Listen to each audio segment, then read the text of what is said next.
Ciao a tutti e bentornati ancora sul mio canale. Proseguo il filone delle ricette etniche con un'altra salsa d'accompagnamento, un antipasto, un contorno, insomma quello un po' ognuno se la gioca come preferisce. Il guacamole, una ricetta tipica messicana, ovviamente riadattata da me con sapori un pochino più simili ai nostri, sicuramente meno piccante dell'originale. Anche questa, come lo tzatziki che ho proposto prima, richiede pochissimi passaggi, molto semplici, 3 ingredienti e una preparazione molto gustosa.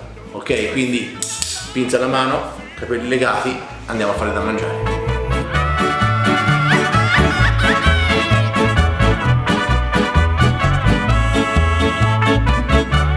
Eccoci alla preparazione del guacamole.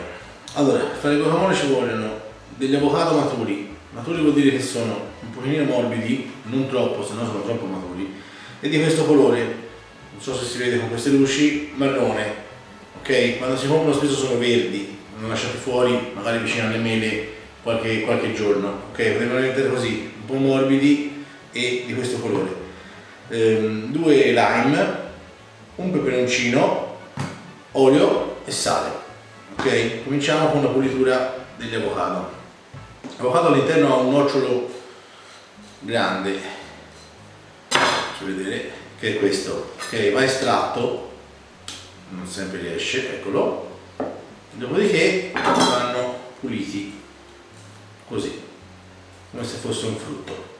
Quando sono maturi, una volta levato il primo pezzettino, vengono via praticamente da soli, senza doverli deformare o fare tante grosse operazioni.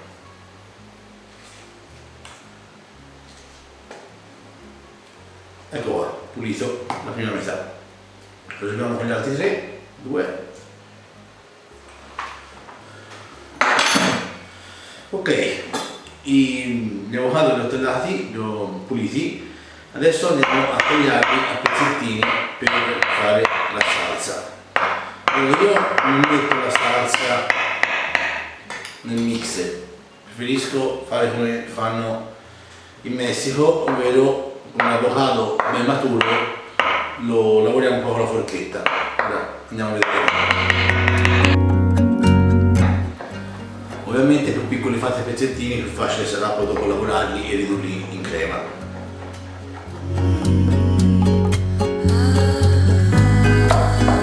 Ok, finito di tagliare a cubettini l'avocado, ci si mette subito il sale, in maniera tale che cominciano a tirare fuori un po' di acqua, ok, così che ci aiuti poi dopo a fare per bene la salsa. Ci si mette l'olio,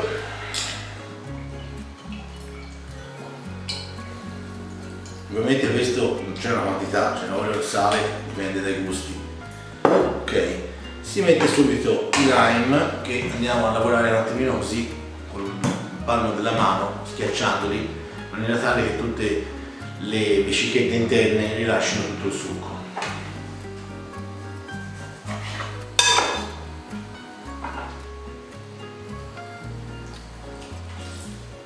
Anche qui dipende dalla grandezza del lime, da quanto piaccia o meno.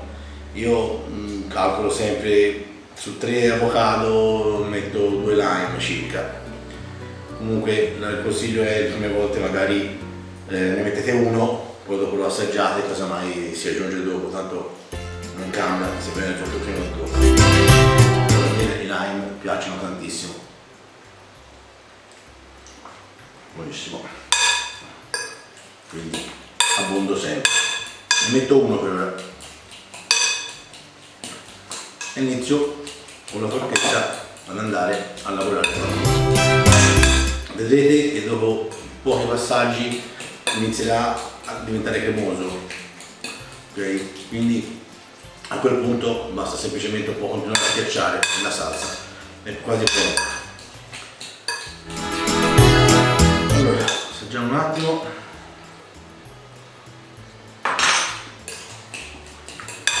Sciocca.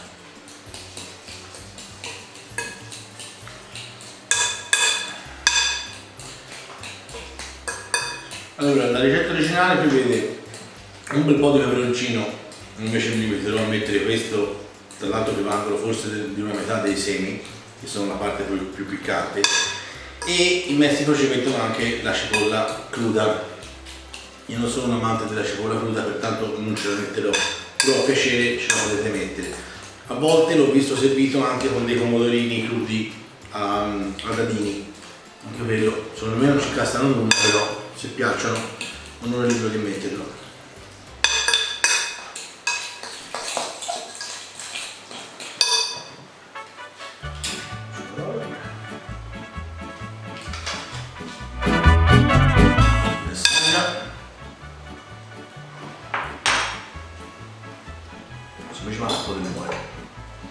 Ce ne metto un altro po'. Yo voy a cantar esta canción, yo voy a cantar esta canción para mi gente. Adesso la lasciamo un attimo macerare, una politina al coltello e si lavora il peperoncino.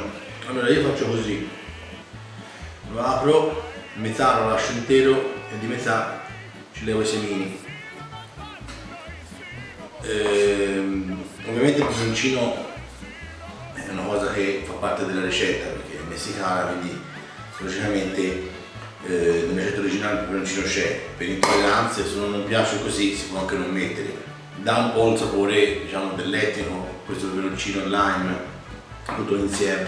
Però, nel senso, uno deve fare poi dopo con i propri gusti, con i propri problemi.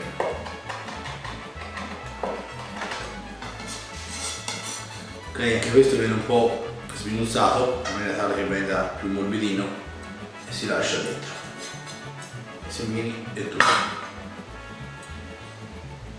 Ok, allora prendiamoci le mani perché dopo il peperoncino se ci si tocca gli occhi c'è da divertirsi.